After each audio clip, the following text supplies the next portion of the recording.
Assalamualaikum warahmatullahi wabarakatuh. Waalaikumsalam warahmatullahi wabarakatuh. Alhamdulillah, salatu wassalamu ala rasulillah wa ala alihi wa sahbihi wa mawalah. La hawla wa la quwata illa billah. Amma ba'd. Yang saya hormati pemateri kita pada malam hari ini, Ustaz Janallah, dan yang kami hormati Ketua PD Ibni Bondowoso beserta jajaran serta anggota Dewan Suro yang saya banggakan. Marilah kita puji syukur kehadirat Allah Subhanahu wa Ta'ala, yang mana pada malam hari ini kita berjumpa kembali dalam acara kajian ITMI Bondowoso di minggu pertama ini. Salawat serta salam tetap kita haturkan kepada junjungan kita Nabi besar Muhammad SAW yang telah menuntun kita dari jalan kegelapan menuju terang benderang, dan kita tunggu syafaatnya di yaumil kiamah. Amin ya rabbal alamin. Namun sebelum acara kita mulai, kita sapa di ujung telepon pemateri kita, Ustaz Janallah. Assalamualaikum warahmatullahi wabarakatuh, Ustaz. Waalaikumsalam warahmatullahi wabarakatuh. Alhamdulillah sehat, Ustaz. Alhamdulillah sehat walafiat. Alhamdulillah. Go. Baik, demi menyingkat waktu, kita mulai acara pada malam hari ini. Kita Fatihah, mudah-mudahan apa yang kita dapatkan, kita peroleh di kajian malam ini, mudah-mudahan bermanfaat. Hadratin sallallahu alaihi wasallam. Al-Fatihah. A'udzu billahi minasyaitonir rajim. Bismillahirrahmanirrahim. Rahmanirrahim. Iyyaka na'budu wa iyyaka nasta'in. Ihdinas siratal mustaqim, siratal ladzina an'amta 'alaihim ghairil maghdubi 'alaihim waladdallin. Baik, kita pasrahkan sepenuhnya kepada Ustaz Sinullah. Allahumma shalli ala Muhammad. Salli wa sallim wa barik alaihi wa ala alihi. Bismillahirrahmanirrahim. Assalamualaikum warahmatullahi wabarakatuh. Alhamdulillah, salatu wassalamu ala rasulillah Sayyidina Muhammad ibn Abdillah, la hawla wa la quwata illa billah. Qala rabbi zidni ilma warzuqni fahma, rabbi syrah li sadri wa yassir li amri wahlul 'uqdatam min lisani yafqahu qawli. Allahumma faqihna fid din wa 'allimna ta'wil birahmatika ya arhamar rahimin. Amma ba'du, hadratal muhtaramin wal muhtaramat, para pemirsa ITMI rahimani wa rahimakumullah. Alhamdulillah, kembali kita diperjumpakan oleh Allah Subhanahu wa taala di dalam suatu acara yang mulia, yaitu majelis taklim dalam keadaan sehat wal afiah. Mudah-mudahan kebersamaan ini akan membawa berkah bagi kita semua. Terlebih lagi akan menambah ilmu yang barokah, manfaat, sehingga menjadikan kita tambah bagus di dalam beribadah kepada Allah Subhanahu wa taala, tambah bisa mengisi hari-hari kita, waktu-waktu kita dengan amal soleh yang mudah-mudahan dengan sedikit waktu yang diluangkan kita untuk menuntut ilmu, mudah-mudahan hal ini menghantarkan kepada kita kepada kehidupan di dunia yang berbahagia, lebih-lebih nantinya berbahagia di akhirat. Amin. Amin ya mujib syailin. Salawat dan salam tak lupa pula marilah kita haturkan kepada junjungan kita Nabi besar Muhammad sallallahu alaihi wasallam.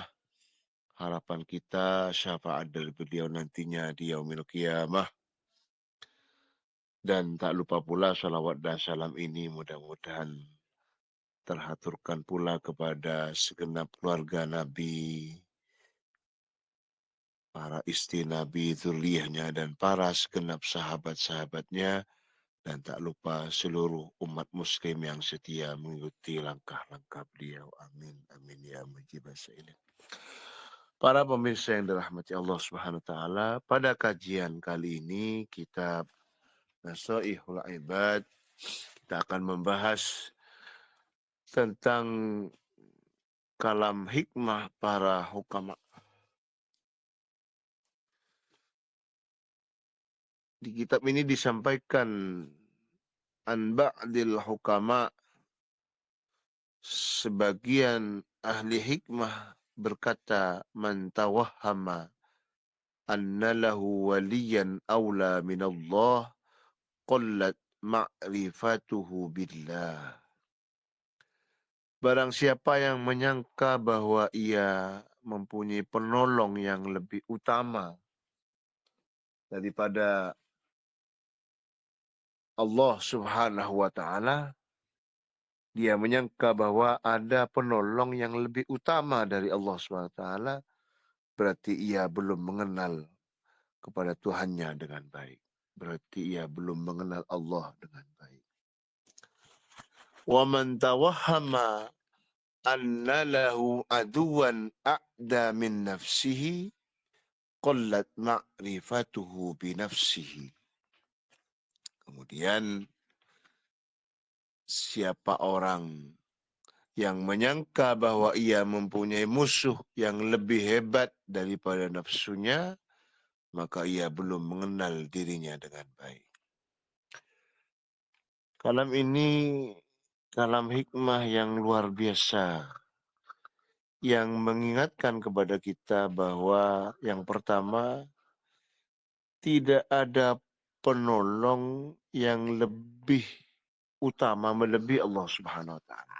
Sehingga barang siapa orang yang menyangka bahwa dalam hidupnya ada penolong yang lebih utama, lebih baik dari Allah Subhanahu wa taala, maka sebetulnya orang itu belum mengenal Allah Subhanahu wa taala. Ini yang pertama.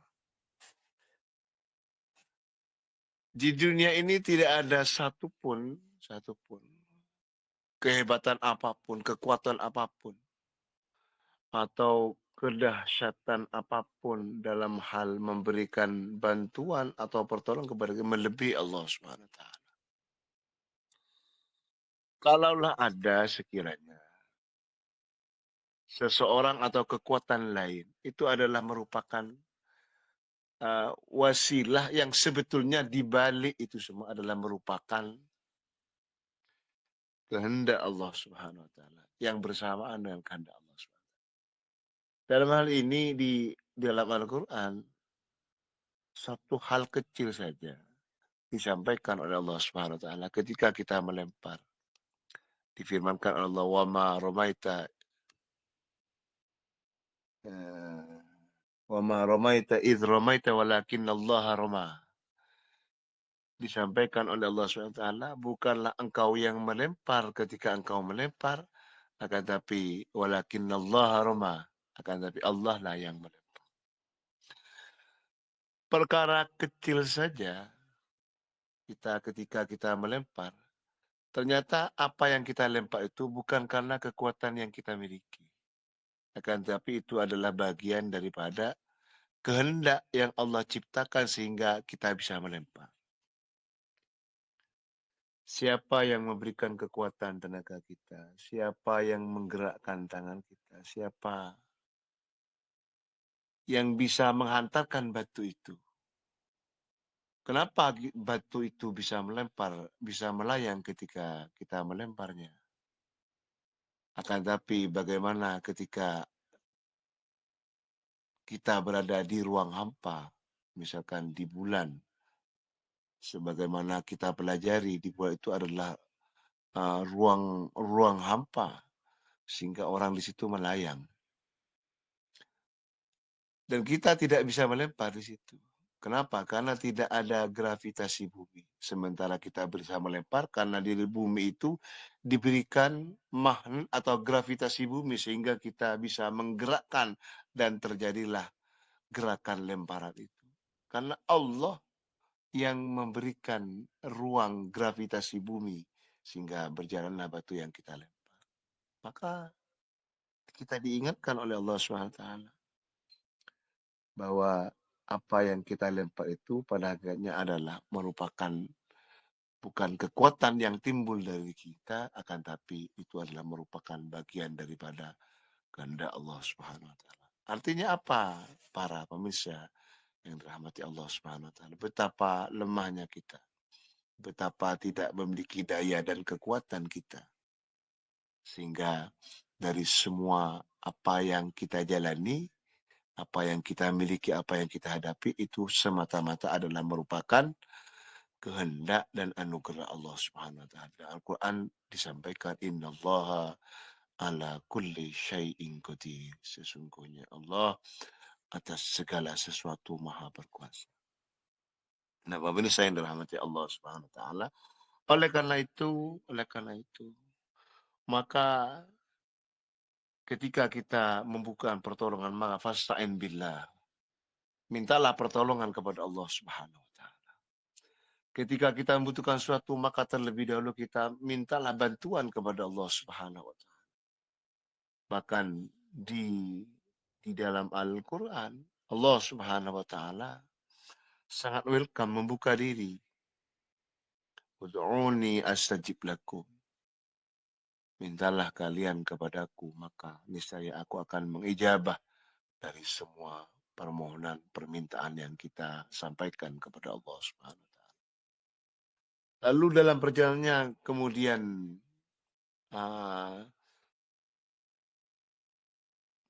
doa yang kita sampaikan, apa yang kita minta kepada Allah Subhanahu wa taala. 1, 2, 3 hari atau berbulan, bertahun-tahun belum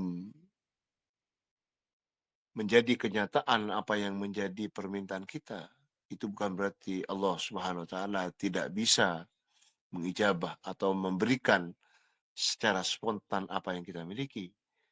Akan tapi barangkali di balik itu semua ada hikmah lain yang Allah simpan untuk kita semua. Yang jelas apa yang menjadi permohonan kita, Allah Subhanahu wa taala itu tidak pernah memiliki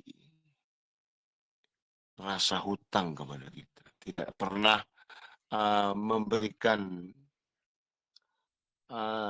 menunjukkan sifat kelemahannya, akan tapi barangkali bukan waktu yang tepat dari permohonan yang kita ajukan untuk kita ketika kita diberikan. Ada hal lain yang di situ Allah SWT lebih maha mengetahui terhadap kebutuhan yang kita inginkan. Ini yang pertama. Maka kata ahli hikmah, siapa orang yang menyangka bahwa ia mempunyai penolong yang lebih utama daripada Allah, berarti itu belum mengetahui siapa Allah sesungguhnya. Lillahi ma fis samawati wa ma fil ard. Di dalam akhir surah Al-Baqarah disampaikan lillahi ma fis samawati wa ma fil ard, milik Allah apa saja yang ada di langit dan apa saja yang ada di bumi. Apapun yang ada di muka bumi ini adalah merupakan milik Allah Subhanahu wa taala. Kekuatan apapun yang kita miliki, bahkan yang akan membantu kepada kita, kalau Allah tidak berkehendak, maka itu tidak akan mungkin terjadi. La mani'a lima a'taita wa la mu'tiya lima mana'ta. Tidak ada satupun yang bisa mencegah sekalipun kita didukung oleh seluruh apa yang ada di muka bumi ini, ketika Allah Subhanahu wa taala mencegahnya, wala mu'tiya lima mana'ta, dan tidak ada dari seluruh apa yang ada di muka bumi ini akan memberikan kepada kita ketika Allah Subhanahu wa taala ingin mencegahnya.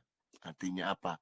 Semua yang terjadi kepada diri kita adalah merupakan atas kehendak Allah Subhanahu wa taala. Kita hanya bisa berikhtiar, kita hanya bisa berusaha, pada akhirnya Allah lah yang menentukan atau mentakdirkan apa yang terjadi kepada kita semua. Ini yang pertama. Yang kedua, ma'asyiral muslimin rahimani wa rahimakumullah. Wa man tawahhama anna lahu aduwan a'da min nafsihi qallat ma'rifatuhu bi nafsihi.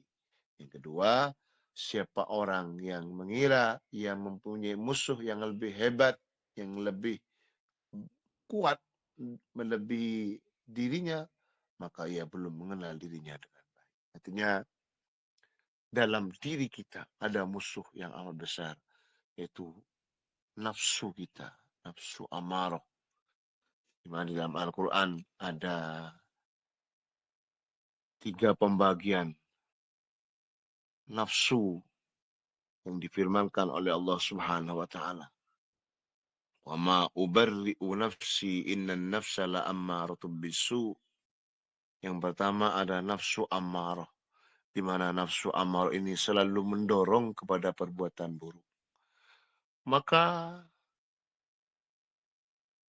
apabila kita tidak bisa memanage nafsu amarah ini, maka kecenderungannya nafsu ini akan mendorong kepada kita untuk selalu berbuat buruk. Maka kata ahli hikmah, kalau orang itu mengira ada musuh yang lebih hebat, melebihi nafsu dalam dirinya, maka ia tidak kenal siapa dirinya. Satu ketika selesai perang Badar, Rasulullah Shallallahu Alaihi Wasallam menyampaikan kepada para sahabatnya, di mana pertempuran itu pertempuran yang sangat tidak berimbang. Kaum muslimin ada kisaran 300 sekian tentara, sementara kaum kafir Quraisy dengan jumlah dan kekuatan yang luar biasa, 1.000 tentara lebih, dan kekuatan pasukan yang terlatih yang sudah canggih melebihi kekuatan kaum muslimin, ditambah lagi nominal yang tidak mendukung kepada kaum muslimin, sehingga dikatakan perang itu adalah perang dahsyat, perang hebat. Perang Badar 1:3 pasukan kaum muslimin pada waktu itu. Dan alhamdulillahnya itu dimenangkan oleh kaum muslimin yang dikenal dengan perang Badar. Sekalipun dari kuantitas dan kualitas kaum muslimin berbanding jauh dengan pasukan kafir Quraisy pada waktu itu, akan tapi ketika Allah berkehendak memenangkannya, maka dimenangkan oleh kaum muslimin dalam perang Badar itu. Sehingga disampaikan oleh sahabat bahwa ini adalah perang besar. Bagaimana tidak disampaikan itu adalah perang besar, karena kejadian itu adalah merupakan kejadian hebat secara teori dan logika yang dibangun antara kaum muslimin dan kafir Quraisy sulit dinalar untuk menang. Karena kondisi pasukan kaum muslimin yang kalah dari segi kekuatan, dari segi nominal. Akan tapi ketika Allah berkehendak menangkan, maka dimenangkan oleh kaum muslimin atas petunjuk kepemimpinan baginda Rasulullah Sallallahu Alaihi Wasallam. Sehingga disampaikan oleh sahabat, ini adalah merupakan perang besar. Akan tapi apa yang disampaikan oleh Rasulullah Sallallahu Alaihi Wasallam, raja'na min jihadil aswar ila jihadil akbar. Kita pulang dari perang kecil menuju perang besar. Para sahabat sebagian rada terkejut bahwa ini perang adalah merupakan perang yang luar biasa. Dan enggak dikatakan perang besar oleh para sahabat, tapi justru oleh Rasulullah SAW kita melalui ini semua sebagai perang kecil. Ada perang yang lebih besar lagi, yaitu adalah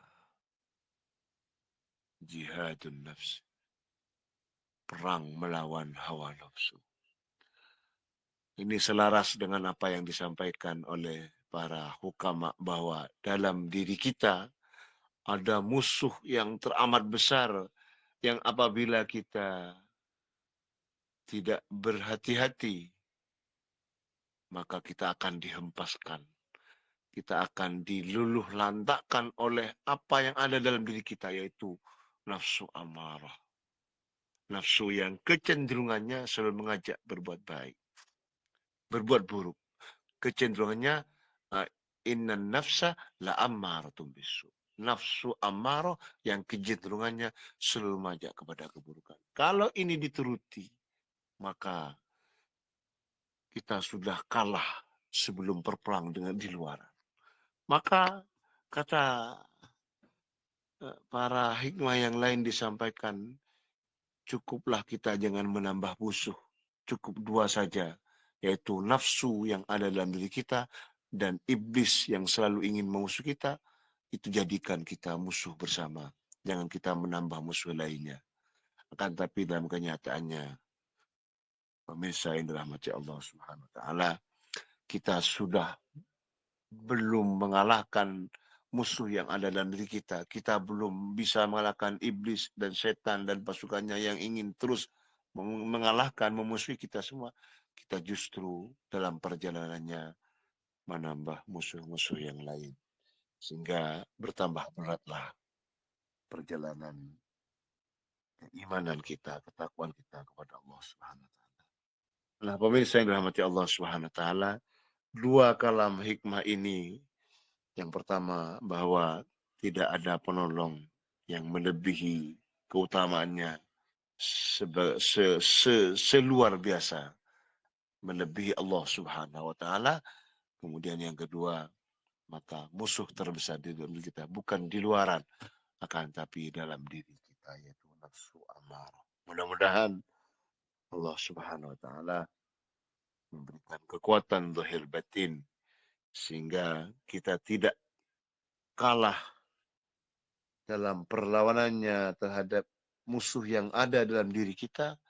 Kemudian untuk itu semuanya, marilah kita fasta'in billah, minta tolonglah kepada Allah Subhanahu wa taala. Sebagai orang beriman, kita diberi bekal oleh Allah Subhanahu wa taala, ya ayyuhalladzina amanu ista'inu bis-sabri was-shalah. Wahai orang-orang yang beriman, minta tolonglah kepada Allah Subhanahu wa taala bis-sabri, melalui proses sabar, was-shalah dan salat. Dua ini adalah merupakan sarana untuk mendapatkan, menghadirkan pertolongan Allah Subhanahu wa taala di dalam perjalanannya kita menghadapi berbagai macam rintangan, terutama permusuhan yang terdapat di dalam diri kita sendiri, terutama nafsu kita, kemudian iblis yang selalu ingin menggelincirkan kita, menjauhkan kita dari jalan Allah Subhanahu wa taala. Mudah-mudahan kita diberikan kekuatan zahir batin oleh Allah Subhanahu wa taala. Amin amin ya mujib.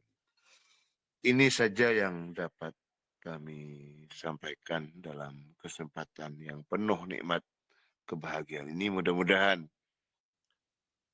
dari apa yang kita kaji pada kesempatan malam ini, kita dapat mengambil hikmah, dan kita diberikan wawasan, pencerahan di dalam mengarungi sisa-sisa perjalanan hidup kita, sehingga dari sisa usia ini memiliki makna yang bernilai ibadah kepada Allah Subhanahu wa taala secara lebih baik lagi. Mudah-mudahan dianugerahi itu semua oleh Allah Subhanahu wa taala. Amin amin ya mujibas sa'ilin. Ini saja, hadanallah wa iyyakum ajmain. Assalamualaikum warahmatullahi wabarakatuh.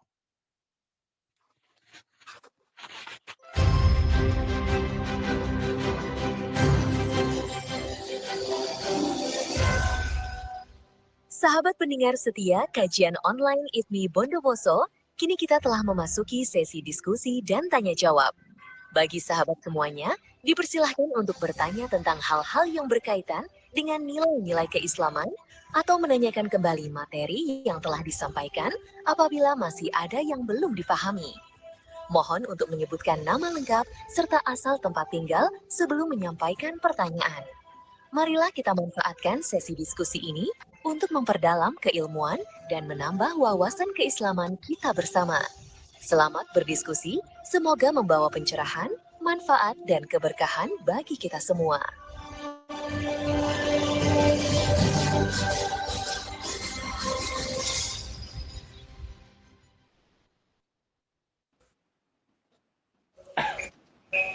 Demikian tadi penjelasan atau penyampaian dari pemateri kita Ustadz Sinullah. Mudah-mudahan menjadi bekal untuk perjalanan hidup kita. Amin ya rabbal alamin. Para hadir semuanya, apabila ada unek-unek atau pertanyaan bisa disampaikan di kajian ini. Monggo disilakan.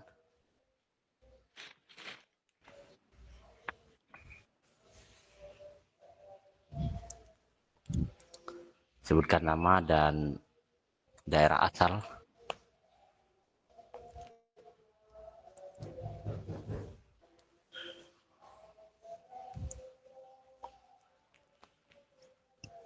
Monggo disilakan.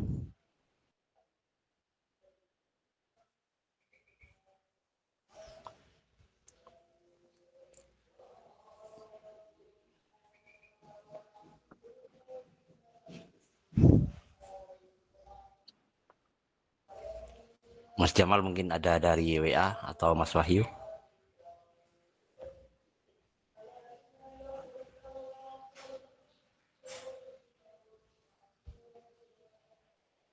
Nggak ada, Mas Amin. Untuk sementara. Mas Jamal mungkin.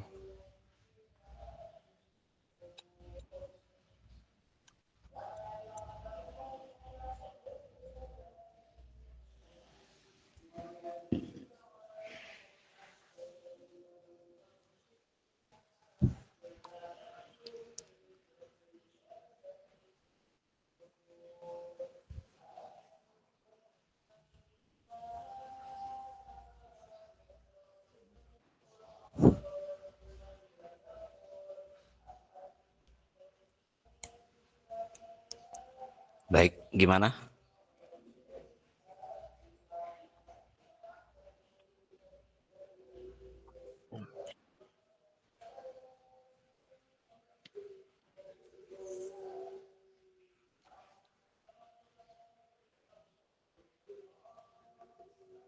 Kalau memang sampai saat ini belum ada yang diskusikan, Mas Amin, nah, kita bersyukur mungkin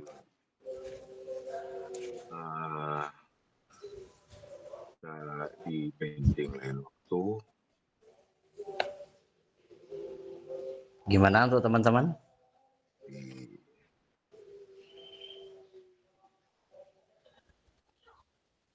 Belum ada kayaknya, Mas Amin.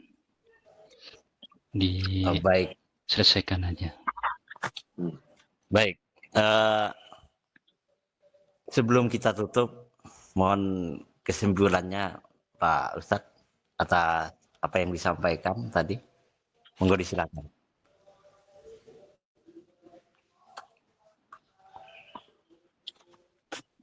Bismillahirrahmanirrahim.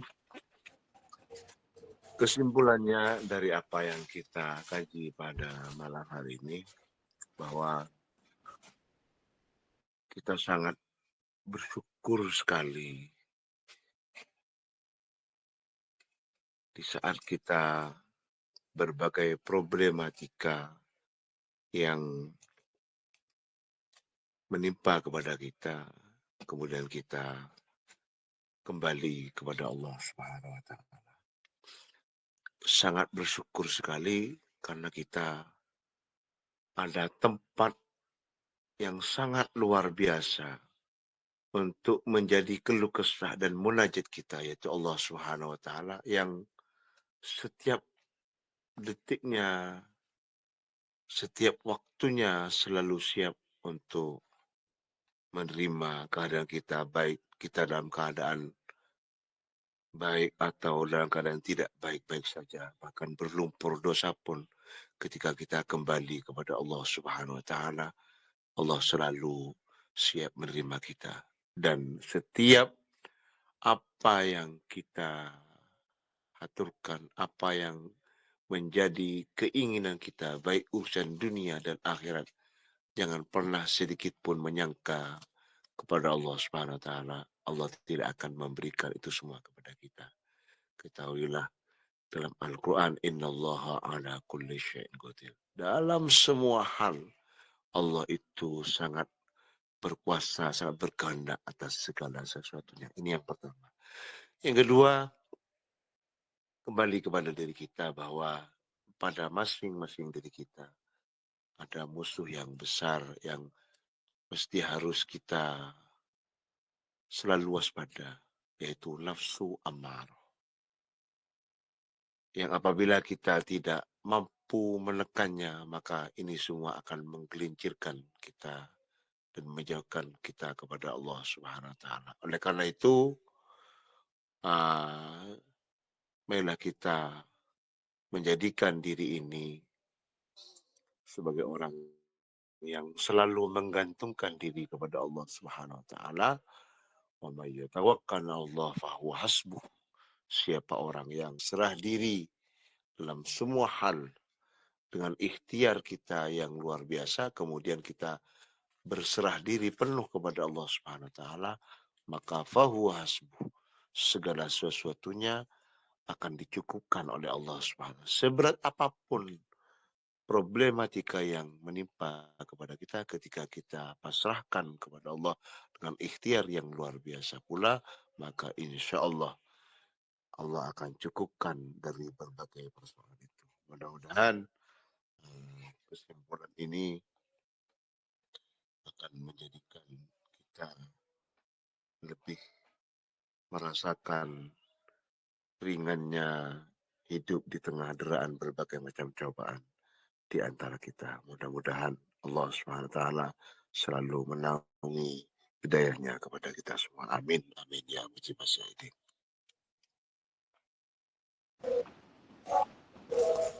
Demikian tadi acara kajian ITMI Bondowoso pada malam hari ini. Mudah-mudahan apa yang kita peroleh dapat kita praktekkan dalam kehidupan kita sehari-hari. Sebelum kita tutup, marilah kita membaca doa kafaratul majlis. Subhanakallahumma wa bihamdika asyhadu an la ilaha illa anta astaghfiruka wa atubu ilaik. Kita jumpa lagi di minggu depan dengan pemateri yang berbeda. Dari kami, Wallahu a'lam bishawab. Assalamualaikum warahmatullahi wabarakatuh.